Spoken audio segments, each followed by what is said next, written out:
এই দিল্লি না ঢাকা, ঢাকা ঢাকা, এই দিল্লি না ঢাকা, ঢাকা ঢাকা। বিষয়টা কেমন চুদলিং পং হয়ে গেল। কেন বললাম? সার্ভিস আলমের বাবা নাকি ভারতে ট্রিটমেন্ট করতে গিয়েছে। এটাও প্রবলেম না, একজন অসুস্থ হবে যাবে, কিন্তু মূল প্রবলেমটা হচ্ছে এই বাটপারগুলো, যে সমন্বয়ক বাটপারগুলো আছে। কিছুদিন আগে তো এক বাটপার দিল্লি গিয়েছিল। এই বাটপারগুলো যেগুলো জামাত শিবিরের প্রোডাক্ট, এই বাটপারগুলোর কাজ হচ্ছে মানে জনগণের সাথে মানে ফাঁকিবাজি করা, ধোঁকা দেওয়া। এরা ধোঁকা কিভাবে দিচ্ছে? জনগণকে উদ্বুদ্ধ করছে ভারতের পণ্য বয়কট করো, ভারতের যত কিছু আছে যেমন এই ডিজেল মিজেল সব বয়কট করো, মানে পণ্য যা আছে সব বয়কট করো। এদের সাথে কোনো কানেক্ট রাখা যাবে না, ভারতের সাথে কোনো সম্পর্ক রাখা যাবে না, এরা আমাদের শত্রু। মানে ট্রিটমেন্ট করতে যারা মুমূর্ষু রোগী যাচ্ছে তারাও যেন না যায়। আর কি ডাবল এন্ট্রির জন্য তো দিল্লিতে সেটা হারাম, পুরো হারাম। অথচ তার বাবাই ভারতে যাচ্ছে, যেটা ফেসবুকে ভাইরাল হয়েছে। আমার যে একটা দেওয়া আছে গোলাম মাওলা রনি, উনি ভালো কথা বলেছে, যে উনি বলেছিল মানে ভারতে ওনার বাবা ট্রিটমেন্ট করতে যাইতেই পারে, ট্রল করার কি আছে। মানে সে কিন্তু এটা বলেছে।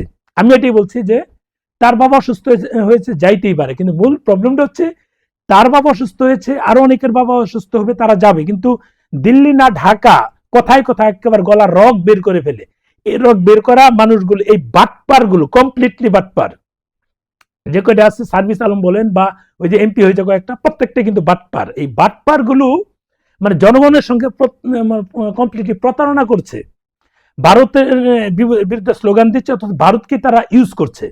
মানে এরা হচ্ছে এই টাইপের বাটপার। এখন এদেরকে কিভাবে আপনারা সম্বোধন করেন? আমি বাটপার বলেছি, আপনারা কিভাবে সম্বোধন করবেন একটু কমেন্টস করে জানাবেন। আর যারা এই সমন্বয়ক আমার গ্রুপে যারা আছেন বা সমন্বয়কে চেলাফেলা যারা ধান্দা করেছেন, তারাও কমেন্টস করেন। আপনাদেরকে চেনা দরকার, আপনাদেরকে মানে কমপ্লিটলি ব্লক করতে হবে, আপনাদেরকে এই পেজ থেকে বের করতে হবে, নাহলে তো চিনবো না।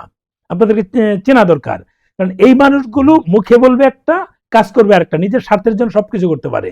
মানে ত্রাণের টাকা তো খেয়েছেই, সেটা একটা বংশং হিসাব দিয়ে বুঝিয়েছে, কিন্তু প্রমাণ দিতে পারেনি যে তারা কি করেছে। এটা তো আছেই, যারা একবেলা খেতে পারতো না, এই বাটপারগুলো এখন মানে সংসদ ইলেকশন করে লক্ষ লক্ষ কোটি কোটি টাকা ব্যয় করে, অথচ একবেলা খেতে পারতো না। আরেক বাটপার আছে, সে উত্তর দক্ষিণ সিটি কর্পোরেশনের ইলেকশন করতে যাচ্ছে। উত্তরে যে ছেলেটা ইলেকশন করতেছে, ও আমাদের চ্যানেল 24 চাকরি করেছে 10,000 টাকার স্যালারিতে। এই ছেলে এখন শত কোটি টাকার মালিক, উত্তর সিটি কর্পোরেশন ইলেকশন করতে চাচ্ছে। এগুলো কিন্তু আমাদের মুখস্থ বিষয়। যাই হোক, দিল্লি না ঢাকা, ঢাকার আওয়াজ ফাঁকা, এই বিষয়টা যেহেতু এখন সামনে চলে আসছে, অর্থাৎ সার্ভিস আলমের যে বিষয়টা সামনে চলে আসছে, এখন সবাই বলছে যে বিষয়টা কি চুদলিং পং হয়ে গেল না।